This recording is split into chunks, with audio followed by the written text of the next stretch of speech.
கதிரோட திறப்பு விழாவில் வந்து பிரச்சனையை உண்டாகணும் அப்படிங்கிறதுக்காக இப்போ ராவணன் பண்ண பிளான் எல்லாத்தையுமே ஒன்று ஒன்றா எக்ஸிக்யூட் பண்ண ஆரம்பிச்சிட்டாருங்க. ஸோ அதில் முதலாவதாக பார்த்தீங்க அப்படின்னா அந்த அமைச்சர் அந்த மினிஸ்டர் வந்து பார்த்தீங்கன்னா நல்லபடியாக அந்த ஃபங்க்ஷனுக்கு வந்துட்டார். ஸோ அடுத்ததாக வந்து பார்த்தீங்கன்னா நம்ம தூரிகா. ஸோ அவங்க வந்து அந்த ஃபங்க்ஷனை திறந்து வைக்கலாம் அப்படின்னு சொல்கிறதுக்காக தான் அந்த மினிஸ்டரே அங்கே வந்து வந்திருப்பார். தூரிகா மட்டும் இல்லை அப்படின்னா கண்டிப்பாக அந்த மினிஸ்டரும் அங்கே வர்றதுக்கு வாய்ப்பே கிடையாது. ஸோ ரொம்ப நேரமாக உட்காந்துக்கிட்டு இருக்காங்க. ஆனாலுமே வந்து தூரிகா வர மாதிரியே வந்து தெரியலை. தகவல் எதுவுமே இல்லையே அப்படின்னு சொல்லிட்டு எல்லாருமே டென்ஷன் ஆகுறாங்க. அண்ட் எல்லாருமே கேட்குறாங்க, என்னப்பா கதிரு, என்ன ஆச்சு, இன்னும் அவங்க வருவாங்களா இல்லையா, நல்ல நேரம் போய்கிட்டு இருக்குப்பா அப்படிங்கிற மாதிரி சொல்ல, வந்துருவாங்கண்ணே அப்படிங்கிற மாதிரி சொல்லிட்டு, என்ன சார் என்ன ஆச்சு அப்படிங்கிற மாதிரி கேட்கும்போது, இருங்க கதிர் நான் கால் பண்ணி பார்க்குறேன் அப்படின்னு சொல்லிட்டு கால் பண்ணி பார்க்குறாங்க. ஸோ இந்த மாதிரி சின்னதாக ஆக்சிடென்ட் ஆனனால அவங்க வந்து இதுக்கு மேலே வரமாட்டேன் அப்படிங்கிற மாதிரி வந்து சொல்லிடுறாங்க. கோவப்பட்ட நம்ம கதிர் வந்து ரொம்பவே கத்த ஆரம்பிச்சிடுறாரு. என்ன நினச்சிக்கிட்டு இருக்கீங்க உங்கள் மனசில் அப்படின்னு சொல்லிட்டு ரொம்பவே கத்த ஆரம்பிச்சிடுறாரு.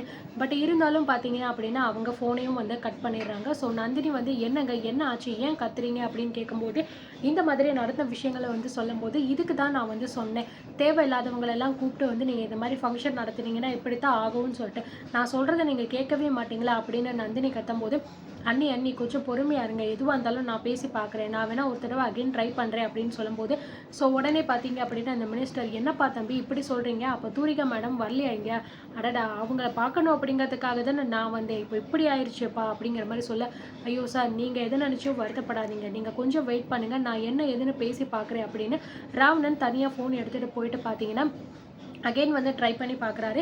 அது மட்டும் கிடையாது, சும்மா தான் அவன் ட்ரை பண்ணுறான். ஏன்னா உண்மையிலே இது அவனோட பிளான் தான், தூரிகாவை இங்கே வர வைக்கக்கூடாது அப்படின்னு சொல்லிட்டு பார்த்தீங்கன்னா பக்காவாக அந்த பிளானை வந்து முடிச்சிடுறாரு. ஸோ அதுக்கப்புறம் வந்துட்டு என்ன சார் என்ன ஆச்சு அப்படின்னு கதிர் கேட்கும்போது, இல்லை கதிர் அவங்க சொன்னதே தான் சொல்கிறாங்க, நம்ம எவ்வளோ தான் கன்வின்ஸ் பண்ணாலும் அவங்க வந்து ஒத்து வர மாட்டேங்கிறாங்க, இதுக்கப்புறம் சரிப்பட்டு வராது, நம்ம இப்படியே உட்காந்துக்கிட்டு இருக்கேன், நம்ம வேணால் நம்ம வேலையை ஆரம்பிக்கலாமே அப்படின்னு சொல்லும்போது, என்னப்பா என்ன தம்பி என்ன ஆச்சு, இன்னும் டிலே ஆகுமா ரொம்ப அப்படிங்கிற மாதிரி சொல்ல, ஐயோ சார் அப்படிலாம் கிடையாது, டிலேலாம் ஒன்றும் ஆகாது, நம்ம இப்போ தான் நீங்கள் இருக்கீங்களே உங்களை வச்சு நாங்கள் மற்ற ப்ராசஸ் எல்லாமே ஸ்டார்ட் பண்ணிடுறோம் அப்படின்னு சொல்லும்போது, என்னப்பா இப்படி சொல்கிறீங்க, ஒரு பொண்ணு இருந்தால் தானே பொண்ணு கையால் குத்துவிளக்கு ஏற்றினா அது நல்லா இருக்கும் அப்படின்னு சொல்லும்போது, கரிகாலன் வந்து, ஐயோ சார் என்ன சொல்கிறீங்க, பொண்ணா, எங்கள் வீட்டில் பாருங்கள் சார் எத்தனை லேடிஸ் வந்து குத்துவிளக்கு மாதிரி இருக்காங்க, அவங்கள வச்சு நீங்கள் குத்துவிளக்கு ஏற்றுனீங்க அப்படின்னா எப்போயுமே அணையாமல் தகன்னு எரியும் சார் அப்படின்னு சொல்ல, ஆதி குணசேகரன் வந்து, டேய் வாயை வச்சுட்டு அமைதியாக இருக்க மாட்டேன், ஒழுங்கா வாயை மூடிடு, இல்லைன்னா என்ன சொல்லுவேன்னே தெரியாது அப்படின்னு கத்துறாரு. ஸோ உடனே பார்த்தீங்கன்னா கரிகாலனும் அமைதியாக இருந்துடுறாரு. என்ன தம்பி இப்போ என்ன பண்ண போகிறோம் அப்படின்னு சொல்ல, சார் டைமை வேஸ்ட் பண்ண வேணாமே, நம்ம உடனே வந்து நல்ல காரியத்தை ஆரம்பிச்சிடுவோம், நீங்கள் வாங்க சார் உங்களை வச்சு நாங்கள் திறப்பு விழா பண்ணிடுறோம் அப்படின்னு சொல்லிட்டு பார்த்தீங்கன்னா, ஸோ அந்த மினிஸ்டரையே வச்சு ஒரு வழியாக அவங்க ஓப்பனும் வந்து பண்ணிடுறாங்க. ஏன்னா வேறு வழி கிடையாது.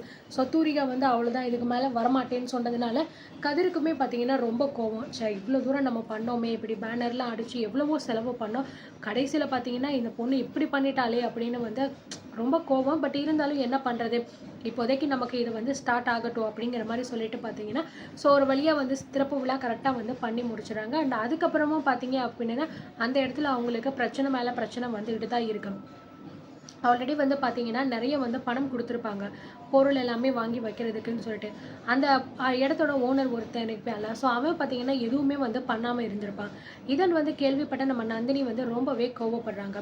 ஸோ உள்ளே வந்து பார்த்தீங்கன்னா அவங்க போய் பார்க்குறாங்க, எல்லாமே வந்து அப்படியே தான் இருக்குது, எந்த விதமான பொருளும் வைக்கல, எதுவுமே பண்ணவே இல்லை, என்னடா இது, நம்ம இதுக்கெல்லாம் பணத்தை எல்லாமே கொடுத்துட்டோமே, செட்டில் பண்ணிட்டோமே, ஆனாலுமே ஒன்றுமே பண்ணாமல் அப்படியே வச்சுருக்காங்களே அப்படிங்கிற மாதிரி நந்தினி யோசிக்கிறாங்க. அதே மாதிரி அந்த மினிஸ்டர்னு கேட்குறாங்க, என்ன தம்பி எல்லாமே பக்காவாக இருக்குது, உடனே ஆரம்பிச்சிடலாம் அப்படின்னு சொன்னீங்க, ஆனால் வேலையெல்லாம் இன்னும் முடிஞ்ச பாடு இல்லையே, அப்படியே தான் இருக்கே, இன்னும் நிறைய பொருள் வாங்கணும் போல இருக்கே அப்படிங்கிற மாதிரி சொல்லும்போது, நம்ம நந்தினி கதிர்கிட்ட வந்து, என்னங்க என்ன ஆச்சு, ஏன்னா நம்ம பணம் எல்லாத்தையும் கொடுத்துட்டோம்ல, அப்போ என்ன இன்னும் எதுவுமே பண்ணாமல் அப்படியே விட்டு வச்சுருக்காங்க அப்படின்னு சொல்லும்போது, இரு நந்தினி கொஞ்சம் பொறுமையாக இரு, நம்ம என்ன ஏதுன்னு சொல்லிட்டு கேட்போம் அப்படிங்கிற மாதிரி சொல்கிறாங்க.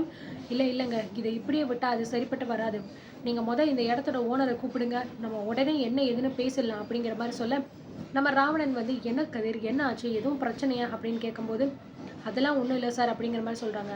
ஆமாங்க பிரச்சனை தான், நான் முதல்ல இந்த இடத்தோட ஓனர்கிட்ட நான் பேசியே ஆகணும், முதல்ல அந்த ஆளை கூட்டிகிட்டு தனியாக வாங்க அப்படிங்கிற மாதிரி சொல்லிட்டு நந்தினி பார்த்தீங்கன்னா ரொம்பவே கோவப்படுறாங்க. பின்னாடி ஈஸ்வரி ரேணுகா எல்லாருமே வந்து, எதுக்காகடி இப்போ எப்படி கோவப்பட்டுக்கிட்டு இருக்க, என்னடி கொஞ்சம் பொறுமையாயிரு, இப்போ தானடி திறந்துருக்கோம் அப்படிங்கிற மாதிரி சொல்ல, ஐயோ அக்கா, இங்க என்ன நடக்குது அப்படிங்கிறது உங்களுக்கு புரியலையா? எல்லாத்துக்குமே சேர்த்து நாங்க ஏற்கனவே பணத்த ஃபுல்லா செட்டில் பண்ணிட்டோம்க்கா. இப்ப எதுவுமே இவங்க பண்ணாம உட்காந்துக்கிட்டு இருக்காங்க. என்னக்கா அர்த்தம்? அப்படிங்கிற மாரி சொல்லிட்டு நம்ம நந்தினி வந்து ரொம்பவே கோவப்படுறாங்க. ஸோ இந்த பக்கம் பார்த்தீங்கன்னா, நம்ம கதிர், ராவணன், அதுக்கப்புறம் நந்தினி, ரேணுகா, ஈஸ்வரி, இந்த பக்கம் பார்த்தீங்கன்னா, அந்த இடத்தோட ஓனர் எல்லாருமே நின்னுக்கிட்டு இருக்காங்க. "என்ன விஷயம்? சொல்லுங்க மேடம். கூப்பிட்டீங்களா?" அப்படின்னு சொல்லும்போது, "என்னங்க நீங்க உங்க மனசுல என்ன நெனச்சுக்கிட்டு இருக்கீங்க? இந்த இடத்த ஏற்கனவே நாங்க காசு குடுத்து உங்ககிட்ட வாங்கிட்டோம். அதுக்கான பத்திரம் எல்லாமே எங்ககிட்ட இருக்கு. நீங்க என்ன சொன்னீங்க? உள்ள இருக்கிற எல்லாத்துக்குமே நீங்க பொருள் வந்து தனியா பே பண்ணணும் அப்படின்னு சொன்னீங்கல்ல.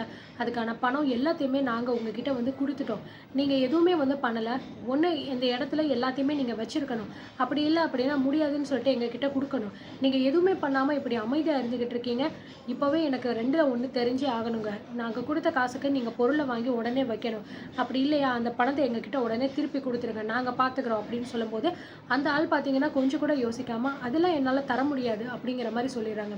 "என்னது தர முடியாதா? என்ன தர முடியாதுன்னு சொல்லிக்கிட்டு இருக்கீங்க நீங்க? நாங்க காசு குடுத்துருக்கோம். அவ்ளோ காசு நாங்க குடுத்துருக்கோம். தர முடியாதுன்னு சொல்லிட்டு இவ்ளோ அசால்ட்டா நீங்க சொல்லிக்கிட்டு இருக்கீங்க. தராம நீங்க வந்து போயிருவீங்களா?" அப்படிங்கிற மாரி நம்ம நந்தினி கேட்கும்போது, "அண்ணி, அண்ணி, அண்ணி கொஞ்சம் பொறுமையா இருங்க அண்ணி. ஏன் நீங்க இவ்ளோ கோவப்பட்டுக்கிட்டு இருக்கீங்க?" அப்படின்னு சொல்ல, "இங்க பாருங்க, எனக்கு என்னமோ இதெல்லாம் சரிப்பட்டு வரல. இவங்க பண்றது எல்லாமே வந்து எனக்கு என்னமோ வேற மாரி தோணிக்கிட்டு இருக்கு. நீங்க எல்லாத்தையுமே கரெக்ட்டா விசாரிச்சீங்களா? இல்லையா? கடைசி நேரத்துல போயிட்டு நம்ம எதுலயாவது மாட்டிக்கிட்டோம்னா பெரிய சிக்கல் ஆயிரும்." அப்படிங்கிற மாரி சொல்றாங்க நந்தினி. ஸோ ராவணனுக்கு பார்த்தீங்கன்னா கோவம் பயங்கரமா வருது. ஏன்னா ராவணனோட பிளான் மொத்தமா இந்த நந்தினி சொதப்பிருவா போல இருக்கே. நம்ம ஒண்ணு பிளான் பண்ணிக்கிட்டு இருந்தா, இந்த முட்டாள் கதிர் கரெக்ட்டா எல்லாமே பண்ணிக்கிட்டு இருக்கா. ஆனா நந்தினி வந்து கொஞ்சம் விவரமான ஆளு அப்படிங்கிறதுனால, ஊடால புகுந்து எல்லாத்தையுமே பார்த்தீங்க அப்படின்னா, ஒண்ணு ஒண்ணா வந்து கேள்வி கேட்டு டார்ச்சர் பண்ணிக்கிட்டே இருக்கா அப்படின்னு சொல்லிட்டு, ராவணனுக்கு கோவம் பயங்கரமா தலைக்கேறுது. பட் இருந்தாலும் சமாளிச்சு தான் ஆகணும் அப்படின்னு சொல்லிட்டு, "ஐயோ அண்ணி, நீங்க நினைக்கிற மாரிலாம் இங்க எதுவுமே வந்து நடக்கல. கொஞ்சம் நீங்க பொறுமையா இருங்க. என்ன ஏதுன்னு நம்ம உட்காந்து பேசிக்கிட்டா எல்லாமே சரியாயிரும்." அப்படிங்கிற மாரி சொல்றாங்க.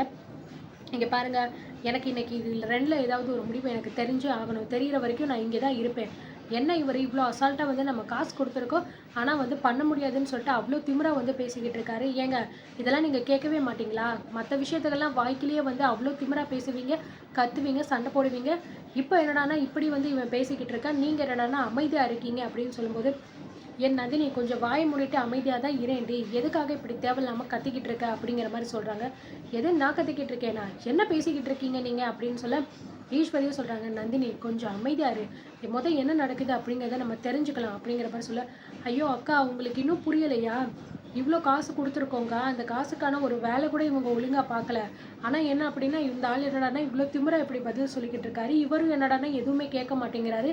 என்னக்கா ஒரு தொழில் ஆரம்பிச்சிருக்கோம். அந்த ஒரு கொஞ்சம் ஒரு பொறுப்பு கூட இவருக்கு இல்லையேக்கா." அப்படிங்கிற மாரி பார்த்தீங்கன்னா, நந்தினி வந்து ரொம்பவே ஃபீல் பண்றாங்க. ஸோ உடனே நம்ம ஈஸ்வரி வந்து, "தம்பி இங்க பாருங்க, எவ்வளோ பணம் குடுத்துருக்கீங்க, என்ன ஏதுன்னு சொல்லிட்டு உங்களுக்கு நல்லா தெரியும். ஆனா அதுக்கான வேலை எதுவுமே அவங்க பார்க்கல." அப்படின்னு நந்தினி ரொம்ப வருத்தப்படுறாங்க. "நீங்க என்ன ஏதுன்னு உட்காந்து பேசுங்க. பேசி ஒரு முடிவுக்கு வாங்க. குடுத்த பணத்துக்கு வேலை கரெக்ட்டா பார்த்து முடிக்க சொல்லுங்க. இல்ல அப்படின்னா அந்த பணத்த திரும்ப குடுக்க சொல்லுங்க. நம்ம வேற யாராவது வச்சு வேணா நம்ம வேலை பார்த்துக்கலாம்." அப்படிங்கிற மாரி வந்து சொல்லும்போது, ஸோ நம்ம கதிரும் பார்த்தீங்கன்னா, "என்ன சார் என்ன ஆச்சு? எதுக்காக இவங்க இப்படி பேசுறாங்க?